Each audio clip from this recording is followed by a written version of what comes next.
कैसे हैं आप सभी लोग। आशा है आप सभी लोग अच्छे होंगे। तो एक बार फिर से हम लोग चैनल पर प्रेजेंट हैं, ठीक है, कुछ चैप्टर फिजिक्स के स्टडी करने के लिए।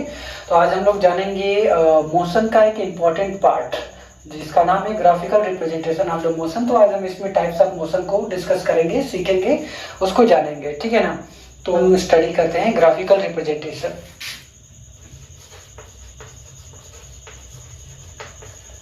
Graphical representation, okay. सो सबसे पहले हम ये जानेंगे कि टाइप्स ऑफ ग्राफ कितने कौन कौन से होते हैं, ठीक है, और उनको हम कैसे ड्रॉ कर सकते हैं, टाइप्स ऑफ ग्राफ, ठीक है। तो पहले हम ये देखते हैं कि ग्राफ खींचने के लिए हमें किन किन बेसिक चीजों की रिक्वायरमेंट होती है और हम कैसे ग्राफ को खींच सकते हैं। तो पहली बात की कभी भी ग्राफ खींचने का ये मतलब होता है कि बिटवीन टू क्वांटिटी हमें कंपेयर करना है, ठीक है, और उनके रिजल्ट को जानना है। तो अगर हम ग्राफ खींचते हैं तो सबसे पहले हम कार्टेशियन कोऑर्डिनेट सिस्टम का यूज करेंगे। तो आपको पता है this is x axis and this is Y axis, ठीक है, and this is called the origin, okay. So हमेशा ग्राफ खींचने के लिए हमें दो टाइप की क्वांटिटी की रिक्वायरमेंट होती है। पहली आपकी डिपेंडेंट क्वांटिटी होती है और दूसरी इंडिपेंडेंट क्वांटिटी। तो फर्स्ट ऑफ ऑल जो भी आपकी डिपेंडेंट क्वांटिटी होगी वो हमेशा along the x y axis ली जाएगी। यहाँ पर आपका हो जाएगा डिपेंडेंट क्वांटिटी, डिपेंडेंट हो जाएगा, ठीक है, और यहाँ आपका हो जाएगा इंडिपेंडेंट क्वांटिटी, ठीक है, इंडिपेंडेंट क्वांटिटी। तो पहली बात आपको ये समझना अति आवश्यक है कि डिपेंडेंट क्वांटिटी और इंडिपेंडेंट क्वांटिटी क्या होती है। फॉर एग्जांपल जैसे I have taken here x is equals to 4y, okay. So अगर मैं इस इक्वेशन में y इज इक्वल्स टू 0 रख दूं, we got x equals to 0, okay. But अगर हम y इज इक्वल्स टू 1 रख रहा हूं देन x की वैल्यू भी चेंज हो जा रही है and x is equals to 4 आ जा रहा है, ठीक है। अगर मैं इस इक्वेशन में y इज इक्वल्स टू 2 रख दूं तो x इज इक्वल्स टू आपका कितना आ जाएगा, 8 आ रहा है। इट मींस हम जैसे जैसे y की वैल्यू चेंज कर रहे हैं वैसे वैसे x की वैल्यू भी चेंज हो रही है। So we can say y is independent quantity क्योंकि ये किसी पर डिपेंड नहीं कर रहा है, but x is completely dependent quantity क्योंकि x की वैल्यू डिपेंड कर रही है y पर। सो ग्राफ ड्रॉ करने का सबसे बेसिक सा रूल है कि हमें डिपेंडेंट और इंडिपेंडेंट के बारे में थोड़ी नॉलेज होनी चाहिए। तो हालांकि इसको वाइस वर्स यहाँ भी हम ले सकते हैं, लेकिन डिपेंडेंट इंडिपेंडेंट क्वांटिटी हम कौन कौन सी ले सकते हैं और कौन कौन से ग्राफ हो सकते हैं, ठीक है। तो पहले हम ये आपको समझ में आ गया होगा कि ग्राफ खींचते वक्त इंडिपेंडेंट क्वांटिटी बेसिकली हम एक्स एक्सिस पर लेंगे और डिपेंडेंट क्वांटिटी हम वाई एक्सिस पर लेंगे, जिससे हमें ग्राफ खींचने में आसानी होगी। तो हमारे टाइप्स ऑफ ग्राफ की बात करें तो पहला टाइप्स ऑफ ग्राफ हमारा आता है that is called the position time graph, that is called the position time graph, ठीक है। एंड सेकेंड ग्राफ आता है आपका स्पीड वर्सेस टाइम और velocity versus time graph, velocity versus time graph, ठीक है। And the third one most important आपका आता है एक्सेलरेशन वर्सेस टाइम ग्राफ। तो बेसिकली इस लेवल पर हमें तीन टाइप के ग्राफ को स्टडी करना है। पहला पोजीशन वर्सेस टाइम ग्राफ, दूसरा velocity versus time graph and तीसरा एक्सेलरेशन वर्सेस टाइम ग्राफ। इन तीनों ग्राफ के बारे में स्टडी करेंगे हम लोग। तो एक बार हम ये ध्यान देते हैं कि कौन सा ग्राफ हम कैसे खींचेंगे और उनको खींचने पर हमें क्या मिलने वाला है, ठीक है। तो याद रखिएगा कि जब भी हम पोजीशन वर्सेस टाइम के बीच में कंपेयर करते हैं तो हमें मिलता है या तो स्पीड मिलेगा या फिर हमें क्या मिलने वाला है, वेलोसिटी मिलने वाला है।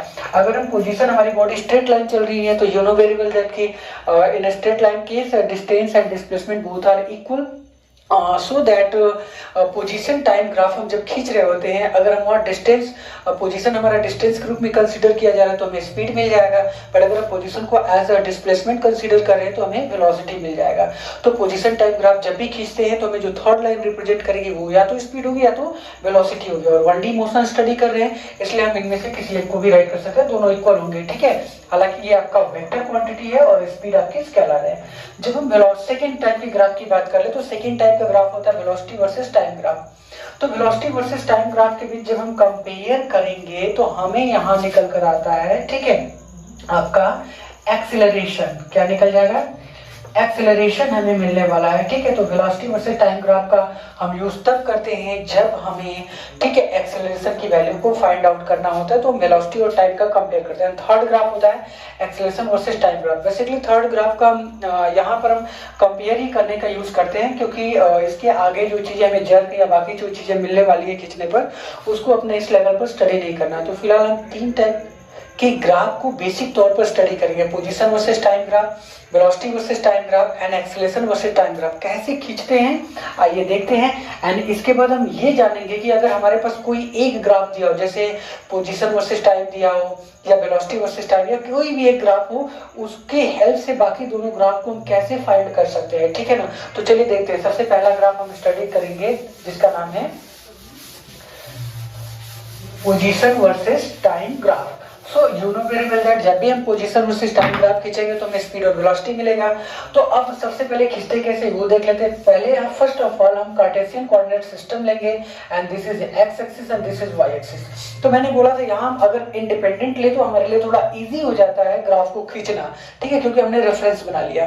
तो रेफरेंस हम एक्स एक्सिस को मान लेते हैं और एक्स एक्सिस पर independent quantity, I mean to say that time लेंगे। Time is a completely independent quantity. Object motion में है, ऑब्जेक्ट चल रहा हो या फिर रेस्ट में हो, इन दोनों सिचुएशन का टाइम पर कोई इंपैक्ट नहीं होगा, टाइम कंटिन्यूअसली प्रोसेस आ गया, ठीक है। सो अगर टाइम कंटिन्यू प्रोसेस हो रहा है इसका मतलब time is independent. So we will take the time on the x-axis and the remaining quantity like position will be taken along the y-axis, ठीक है। तो पोजीशन हमने यहाँ पर y एक्सिस पर ले लिया, ऊपर की तरफ जाएंगे, दिस इज ऑरिजिन, ऑरिजिन से ऊपर की तरफ जाएंगे तो पोजीशन बॉडी का बढ़ेगा, और ऑरिजिन से अगर हम x एक्सिस पर चले तो toward the x axis move करें तो टाइम बढ़ेगा। अब हम बात करते हैं कि पोजीशन वर्सेस टाइम ग्राफ कौन कौन से हो सकते हैं और कितने प्रकार से खींचे जा सकते हैं, ये डिपेंड करता है बॉडी के कंडीशन पर। पहला आता है बॉडी की, पहला आता है कि केस नंबर 1 आता है for the position versus time graph के लिए। पोजीशन टाइम ग्राफ के लिए कंडीशन फर्स्ट निकल कर आता है कि when body is kept at rest,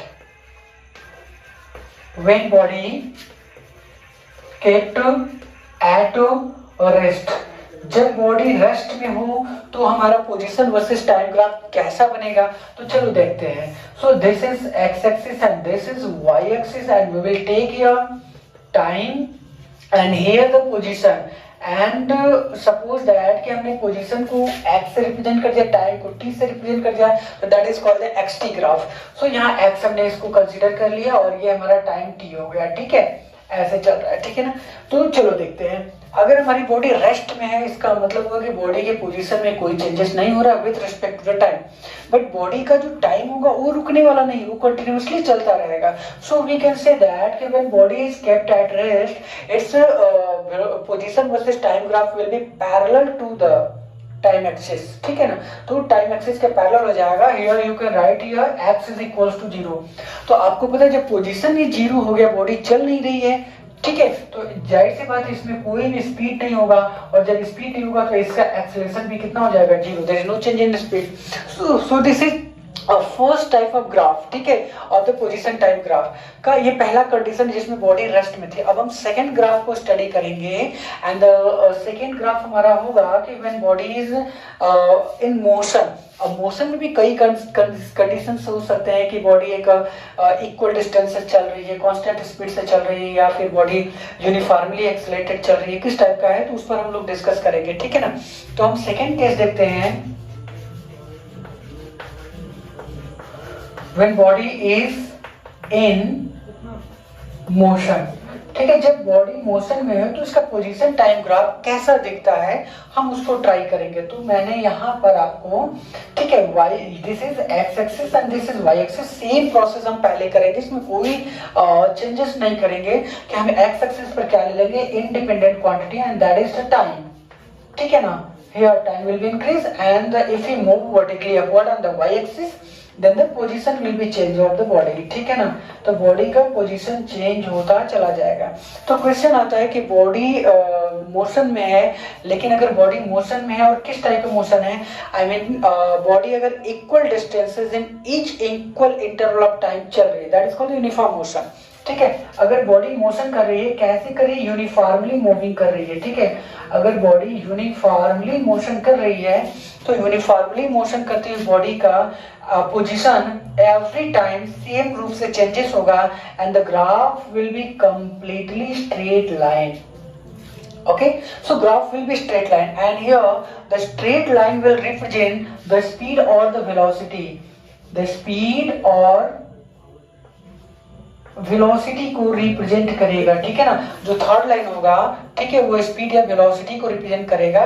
क्योंकि 1D मोशन है तो स्पीड और वेलोसिटी, ठीक है, सेम हो जाएंगे क्योंकि बॉडी स्ट्रेट लाइन चल रही है, डायरेक्शन चेंज नहीं हो रही है, अगर स्ट्रेट लाइन चल रही है फॉरवर्ड डायरेक्शन में. तो हमने उस केस में मान लिया, हमने मान लिया कि रिवर्स नहीं आ रही है, तो मैग्नीट्यूड दोनों का स्पीड और वेलोसिटी का सेम हो जाएगा. तो जाहिर सी बात है कि डायरेक्शन एक ही डायरेक्शन मिल रही है तो स्पीड और वेलोसिटी इक्वल होंगे.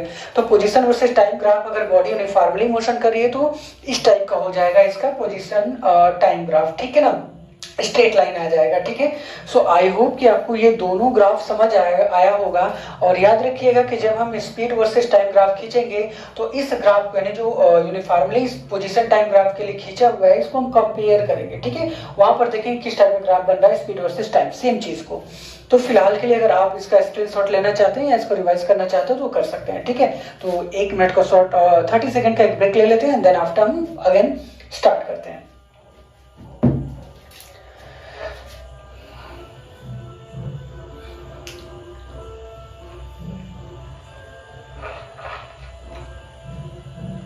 ठीक है, तो अब आगे बढ़ते हैं और थर्ड टाइप के ग्राफ को स्टडी करते हैं. पोजीशन टाइम ग्राफ का ही तीसरा पार्ट हम देखते हैं, and the third part is position time graph ही हमारा है, ठीक है. ये हमारा पोजीशन टाइम ग्राफ ही है, ठीक है ना. इसका हम थर्ड देखने जा रहे हैं, पोजीशन वर्सेस टाइम ग्राफ का थर्ड पार्ट, ठीक है. थर्ड पार्ट क्या होता है कि when body is moving uniformly, ठीक है, when if body moving uniformly, if body moving uniformly, ठीक है. अगर body uniformly, non uniformly, uniformly का केस ऑलरेडी हमने देख लिया है, so we can write here non uniformly, ठीक है. तो अगर बॉडी नॉन यूनिफॉर्मली मूव करे तो पहले आप सभी ने स्टडी किया होगा कि नॉन यूनिफॉर्मली का मतलब होता है कि बॉडी कवर करे equal distances in unequal interval of time, और इक्वल टाइम में अनइक्वल डिस्टेंस को कवर कर लिया, फिर हम टाइम को अनइक्वल कर देंगे, डिस्टेंस को इक्वल कर लेंगे, ठीक है. तो सिंपल सी डेफिनेशन आती है, when body cover unequal distance in equal interval of time और equal distance in unequal interval of time, the motion will be non uniformly. तो इस सिचुएशन में इसका पोजीशन टाइम ग्राफ कुछ इस टाइप से दिखता है. अगर हम देखें, यहाँ टाइम ले लें, ठीक है ना, और this is x axis, this is Y axis, and ये हम पोजीशन को हमने कंसीडर कर लिया, एक्स को हमने पोजीशन मान लिया, एंड टी फॉर टाइम, ठीक है. सो दिस इज द ओरिजिन. तो इसका ग्राफ कुछ इस टाइप का हो जाएगा. यदि बॉडी की स्पीड कंटिन्यू, मतलब बढ़ रही हो, अगर वो डिक्रीज कर रही हो, तो थोड़ा सा मैं आपको केस बताऊंगा, जब बॉडी की स्पीड डिक्रीज कर रही हो तो उसका पोजीशन वर्सेस टाइम ग्राफ कैसा होगा. यहाँ ध्यान रखिएगा, हमने यहाँ पर सिर्फ फॉरवर्ड डायरेक्शन में मूविंग का माना हुआ है, ठीक है ना. अब स्पीड डिक्रीज नहीं करिए, लेकिन अगर यहाँ डिस्टेंस, अगर मान लेते हैं कोई भी बॉडी की स्पीड घट रही हो, मतलब नॉन यूनिफॉर्मली बॉडी की स्पीड डिक्रीज कर रही हो, तो उसका पोजीशन टाइम ग्राफ ऐसा नहीं बन सकता है, बिल्कुल नहीं बनेगा. उस सिचुएशन में आपको पता है कि उसका डिस्प्लेसमेंट किसी बॉडी का चेंज हो सकता है, बट किसी भी मूविंग बॉडी के लिए उसका डिस्टेंस कभी जीरो नहीं हो सकता. तो कभी भी डिस्टेंस हमारा डाउनवर्ड नहीं आ सकता, ठीक है ना. तो हम अगर यहाँ ऐसा ग्राफ बना देते, मैंने अगर यहाँ डिस्टेंस लिख दिया और यहाँ टाइम लिख दिया और मैंने ये बोल दिया कि ये ग्राफ लाइक दैट इस तरीके से चल रहा है, तो ये कंप्लीटली रॉन्ग हो जाएगा, ठीक है. ये बता रहा है कि बॉडी पहले तो बढ़ रही है, बाद में उसका डिस्टेंस घट रहा है. आपको पता है मूविंग बॉडी के लिए कभी भी डिस्टेंस घट नहीं सकता. तो ये ग्राफ कभी पॉसिबल ही नहीं है कि हम डिस्टेंस वर्सेस टाइम को लेकर उसको, उसके थर्ड लाइन को ग्राफ डाउनवर्ड कर दें. हाँ, अगर यहाँ मैं डिस्टेंस के बजाय अगर मैं डिस्प्लेसमेंट कंसीडर करता, अगर मैं यहाँ डिस्प्लेसमेंट को अगर राइट कर देता, डिस्प्लेसमेंट अगर होता तो ये पॉसिबल होता, क्योंकि डिस्प्लेसमेंट क्या होता है with respect to time, zero भी हो सकता है, पॉजिटिव भी हो सकता है, नेगेटिव हो सकता है। तो डिस्टेंस के लिए ये ग्राफ सही नहीं है, बट डिस्प्लेसमेंट के लिए ग्राफ बिल्कुल सही है, ठीक है। तो डाउनवर्ड आ सकता है, ठीक है ना। तो ये आपने देखा नॉन यूनिफॉर्म के लिए। एक बात और हम सेकंड वाले ग्राफ पर फिर से एक बात कर लेते हैं जो कि काफी इम्पोर्टेंट है। वो ये है कि जब डिस्टेंस वर्सेस टाइम के बीच हम यूनिफॉर्मली या नॉन यूनिफॉर्मली मोशन के लिए कोई ग्राफ ड्रा कर रहे हो, तो हम जो थर्ड लाइन होता है वो स्पीड को रिप्रेजेंट करता है, और अगर थर्ड लाइन रिप्रेजेंट कर रहा है स्पीड को, तो इसकी वैल्यू कैसे फाइंड आउट कर सकते हैं, ठीक है। तो इसकी वैल्यू को फाइंड करने के लिए हमें स्लोप ऑफ द लाइन निकालना पड़ता है, ठीक है। मैंने यहाँ मान लिया कि जो थर्ड लाइन है वह एक्सिस यानी कि एक्स एक्सिस के साथ एक एंगल का फॉर्मेशन करिए, that angle is theta. Theta is an angle, ठीक है ना। तो ये थीटा की वैल्यू अगर हम फाइंड कर ले तो हमें स्लोप ऑफ द लाइन मिल जाएगा, और इसके लिए हमेशा स्लोप ऑफ द लाइन लेते हैं। इसके लिए हम लेंगे tan थीटा, ठीक है। क्या ले लेते हैं? tan theta, that is the equal to the slope of the line, ठीक है। y, ठीक है। ये अगर O है, this is point A and this is point B, तो tan थीटा इक्वल टू होता है परपेंडिकुलर अपॉन बेस। तो perpendicular is AB, so AB upon base is OB we can write here. The tan theta will give us the value of speed, so speed is represented by V, so V is equals to we can write here AB upon OB। ये value हम right कर सकते हैं, ठीक है ना। तो याद रखिएगा चाहे यहाँ पर भी हो तो भी। हाँ, यहाँ पर जैसे जैसे हम आगे बढ़ते जाएंगे एंगल की वैल्यू बदलती चली जाएगी। अगर यहाँ मैंने θ1 माना तो ये θ2 हो जाएगा, आगे चले तो θ3 हो जाएगा। तो जैसे जैसे वैल्यू बदलता चला जाएगा वैसे वैसे इसका ये रिप्रेजेंट कर रहा है कि हमारी स्पीड भी बदल रही है, स्पीड बदल रही है विथ रेस्पेक्ट टू टाइम। इसका मतलब हुआ कि हमारी बॉडी नॉन यूनिफॉर्मली मोशन कर रही है। तो ये पहला ग्राफ था जिसमें हमने 3 डिफरेंट टाइप के ग्राफ देखा, ठीक है ना। पोजीशन वर्सेस टाइम का पहला हमने खींचा कि बॉडी जब रेस्ट में हो, दूसरा खींचा जब बॉडी यूनिफॉर्म मोशन करे, और तीसरा हमने ड्रॉ किया जब बॉडी नॉन यूनिफॉर्म हो। और नॉन यूनिफॉर्म में मैंने एक बात बताई कि स्पीड आपकी बढ़ भी सकती है, घट भी सकती है। सेम यहाँ पर भी आपको हो सकता है यूनिफॉर्मली बढ़ भी सकती है, घट भी सकती है। तो याद रखिएगा कि किसी भी मूविंग बॉडी के लिए अगर उसकी स्पीड डिक्रीज कर रही है तो उसका डिस्टेंस कभी जीरो नहीं हो सकता, डिस्टेंस हमेशा इंक्रीज होगा, ठीक है। तो डिस्टेंस वर्सेस टाइम ग्राफ को जब भी ड्रॉ करें तो थोड़ा सा आपको ये ध्यान रखना पड़ेगा कि बॉडी की स्पीड डिक्रीज कर रही है या इंक्रीज कर रही है, ठीक है ना। क्योंकि उसका स्लोप कभी डिस्टेंस वर्सेस टाइम के लिए डाउन नहीं आ सकता, जबकि डिस्प्लेसमेंट वर्सेस टाइम के लिए स्लोप डाउन हो सकता है, ठीक है। तो ये ध्यान रखिएगा, ये इम्पॉसिबल ग्राफ का ये थोड़ा सा था।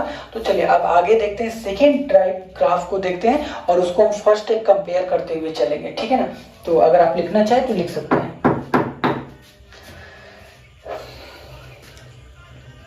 ठीक है। तो हम इसको इरेज कर दे रहे हैं और अंदर टाइप के ग्राफ को हम देखते हैं, ठीक है ना। तो नेक्स्ट ग्राफ क्या है? सेकेंड ग्राफ, जैसा कि आप जानते हैं मैंने आपको बताया था, सेकेंड ग्राफ हम खींचेंगे वेलोसिटी वर्सेस टाइम के लिए, ठीक है ना। वेलोसिटी वर्सेस टाइम के लिए हम लोग सेकेंड ग्राफ खींचेंगे, ठीक है। तो सेकेंड ग्राफ क्या है जरा आप ध्यान दीजिएगा, ठीक है। तो सेकेंड ग्राफ हम लोग कंसीडर कर रहे हैं वेलोसिटी वर्सेस टाइम ग्राफ, ठीक है ना। तो इसका पहला केस आता है, ग्राफ खींचने का वही मेथड रहेगा। हमारे पास 2 एक्सिस रहेंगे, x axis y axis. X पर इंडिपेंडेंट लाइक टाइम ले लेंगे, वाई पर रिमेनिंग क्वांटिटी, यहाँ वेलोसिटी है तो वेलोसिटी ले लेंगे। तो पहला आता है, सबसे पहली कंडीशन आती है when it is kept at rest. तो जाहिर सी बात है पहला कंडीशन हम लोग लेंगे when body is at rest, when body at kept at rest, जब बॉडी आपकी रेस्ट में हो या रेस्ट पर रखी गई हो, ठीक है। तो सबसे पहले हम लोग अगर ध्यान से देखें तो ये आपका हो गया x axis and this is Y axis. यहाँ हम कंसीडर करेंगे टाइम फॉर टी, एंड यहाँ हम कंसीडर कर लेंगे वेलोसिटी। तो वेलोसिटी को हमने मान लिया v, ठीक है। ऊपर की तरफ जाए फ्रॉम द ऑरिजिन तो वेलोसिटी इंक्रीज करेगा। अब आपने पहला केस लगाया हुआ है कि जो बॉडी है वो रेस्ट में, तो आपको पता रेस्ट का मतलब हुआ कि बॉडी कोई भी डिस्टेंस कवर नहीं करेगी। तो जब कोई बॉडी रेस्ट में हो तो उसका जो ग्राफ होगा वो कोइंसाइड विद एक्स एक्सिस होगा। ध्यान रखिएगा एक्स से ऊपर नहीं जाएगा, इंपॉर्टेंट पॉइंट, वो हमेशा ऑरिजिन पर ही होगा, बट वो कोइंसाइड करेगा एक्स एक्सिस पर। और जब वो एक्स, यहाँ येलो लाइन आपको दिख रही होगी जो एक्स पर जा रही है, और जब इस पर जा रही है इसका मतलब v इज इक्वल टू आपका 0 हो गया, ठीक है। वेलोसिटी आपकी 0 हो गई, ठीक है ना। ये ध्यान रखिएगा, वो एक्स एक्सिस पर ही कोइंसाइड होगा, ठीक है। सेकेंड केस ये आता है। दूसरा केस आता है कि जब बॉडी आपकी मोशन में हो, लेकिन मोशन भी अब यहाँ दो, चूंकि वेलोसिटी वर्सेस टाइम कराते हैं तो हम यूनिफॉर्म मोशन भी लेंगे, नॉन यूनिफॉर्म भी लेंगे, लेकिन साथ ही साथ कांस्टेंट भी देखेंगे। तो बहुत सारे बच्चे कंफ्यूज रहते हैं, उनको कभी कभी ये क्लियर नहीं कर पाते हैं कि कांस्टेंट वेलोसिटी और यूनिफॉर्म वेलोसिटी में डिफरेंस क्या होता है, ठीक है। तो अभी ग्राफ के माध्यम से आपको बिल्कुल क्लियर हो जाएगा कांस्टेंट वेलोसिटी और यूनिफॉर्म वेलोसिटी का क्या मीनिंग होता है। तो पहले हम ये देख लेते हैं कि when body move at constant, तो हमने ग्राफ देखा। अब यहाँ देखते हैं when body is move with constant velocity, ठीक है। तो कांस्टेंट वेलोसिटी, चूंकि याद रखिएगा कि मैं यहाँ स्पीड भी कंसीडर कर सकता हूँ, ठीक है ना, मैं यहाँ स्पीड भी ले सकता हूँ, लेकिन आपको जैसा कि बताया कि बॉडी स्ट्रेट लाइन चल रही है, एक सिंपल डायरेक्शन 1D मोशन कर रही है, इसलिए स्पीड और वेलोसिटी में कोई एक ले सकते हैं। क्योंकि जब तक कोई बॉडी स्ट्रेट लाइन अगर विदाउट डायरेक्शन चेंज की सीधे चल रही है तो स्पीड और वेलोसिटी दोनों का वैल्यू सेम आएगा विद डायरेक्शन होता है, ठीक है। क्योंकि वेलोसिटी का जो स्पीड होता है वो मैग्नीट्यूड रखता है, और स्पीड यानी वेलोसिटी का मैग्नीट्यूड स्पीड ही होता है, ठीक है। तो दोनों सेम हो जाएंगे। तो चलो आगे देखते हैं। तो फर्स्ट ऑफ ऑल हम लोग खींचने जा रहे हैं ग्राफ कांस्टेंट वेलोसिटी के लिए। तो पहले आपको दिमाग में यह बात आनी चाहिए कांस्टेंट वेलोसिटी का क्या मतलब होता है। ई body does not change their velocity means having a fixed value. जैसे कि मैं बोलूं कोई बॉडी अगले 15 मिनट के लिए 45 किलोमीटर पर आवर के स्पीड से चल रही है, ठीक है। तो अगले 15 मिनट के लिए नॉर्थ डायरेक्शन में 45 किलोमीटर पर आवर से चल रही है, तो 10वें मिनट में, 11वें मिनट में, चाहे 8वें मिनट में, चाहे 7वें मिनट में या 15वें मिनट में उसकी वैल्यू 45 किलोमीटर पर आवर ही रही, ना तो बदली, ना तो कम हुई, ना तो ज्यादा हुई। तो उसको बोलते हैं कांस्टेंट वेलोसिटी या कांस्टेंट स्पीड, जिसकी वैल्यू न बदले, फिक्स्ड हो, लेकिन बॉडी मोशन में हो, मोस्ट इंपॉर्टेंट। तो अगर यहाँ हम क्या ले लेते हैं, यहाँ हम कंसीडर करते हैं वेलोसिटी। मैंने चलो ठीक है, मैंने वेलोसिटी ले लिया, यहाँ मैं ले रहा हूँ टाइम, इधर टाइम हो जाएगा, इधर वेलोसिटी भी हो जाएगा, ठीक है ना। तो कांस्टेंट वेलोसिटी से चल रही होती है, इसका क्या मतलब हुआ, बॉडी एटलीस्ट चल रही है, इसका मतलब मोशन में तो it will cover some distance, but velocity के वैल्यू में कोई भी चेंज नहीं होगा, no change in the velocity.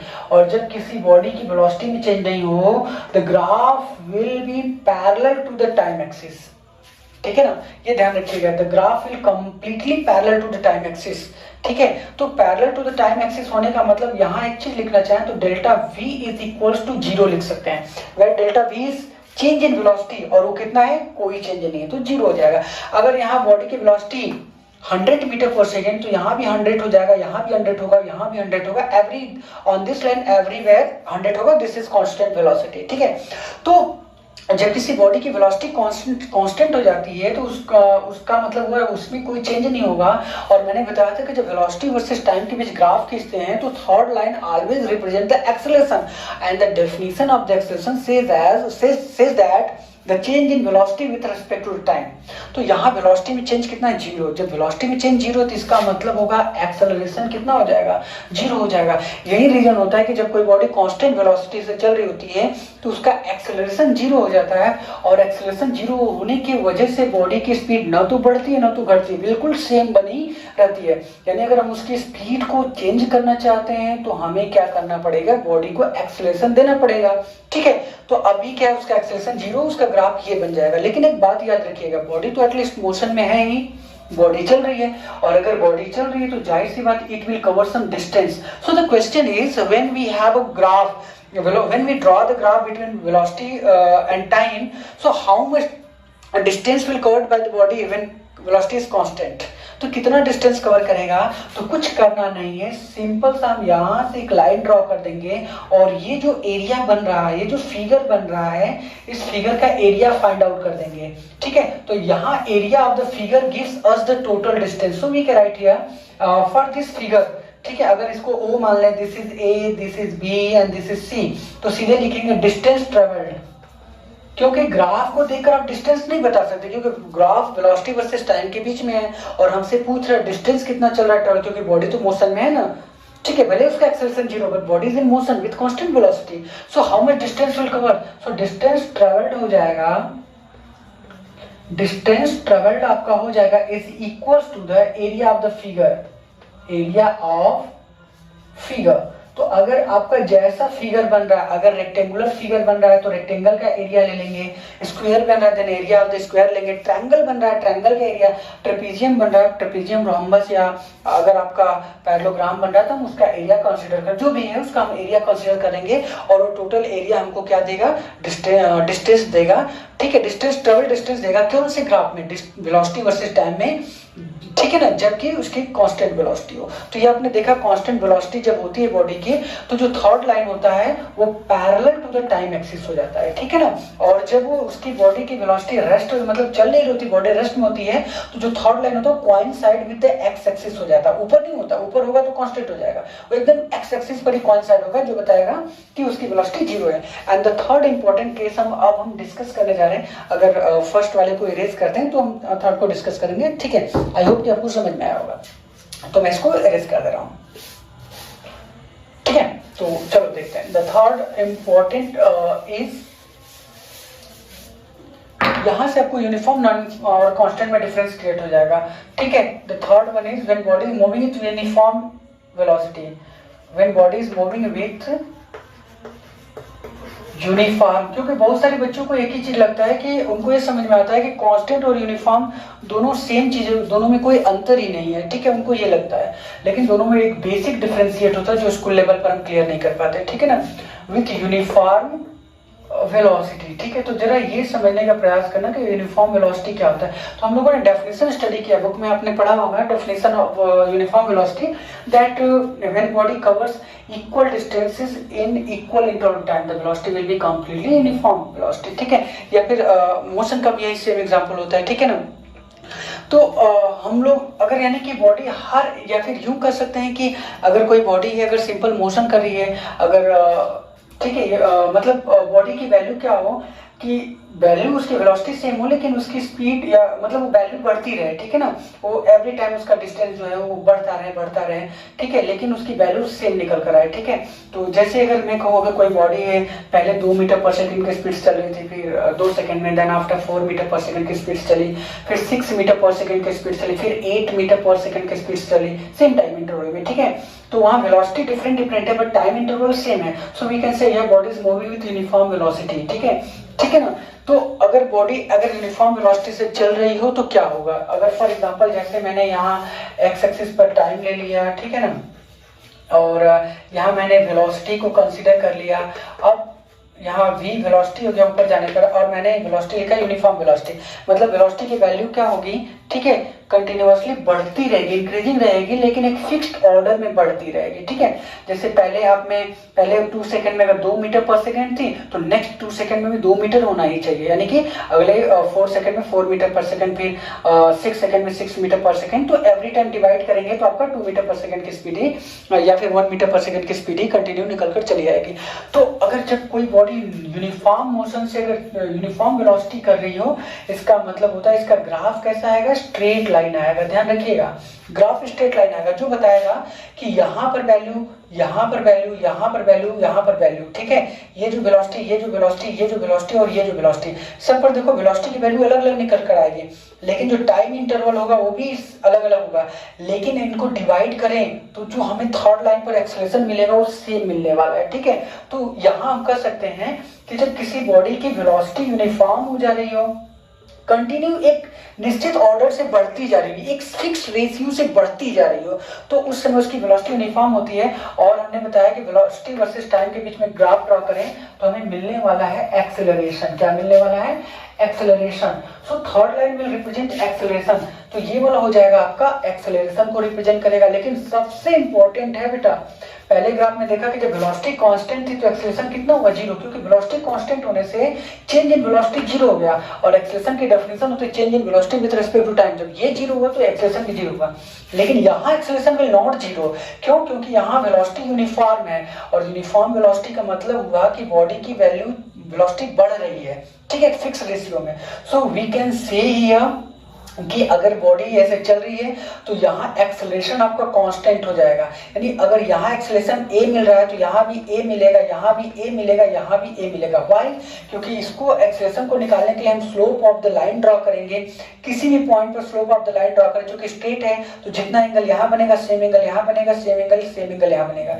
Angle की वैल्यू सेम होने से एक्सेलरेशन की वैल्यू सेम हो जाती है। तो वी कैन से दैट कि जब किसी बॉडी की वैल्यू, जब किसी बॉडी की यूनिफॉर्म वेलोसिटी होती है तो उसका जो एक्सेलरेशन होता है वो बिल्कुल कांस्टेंट हो जाता है, वो बढ़ता घटता नहीं है, फिक्स्ड होता है, ठीक है। जबकि अगर किसी बॉडी की वेलोसिटी कांस्टेंट होती है तो उसका एक्सेलरेशन 0 होता है।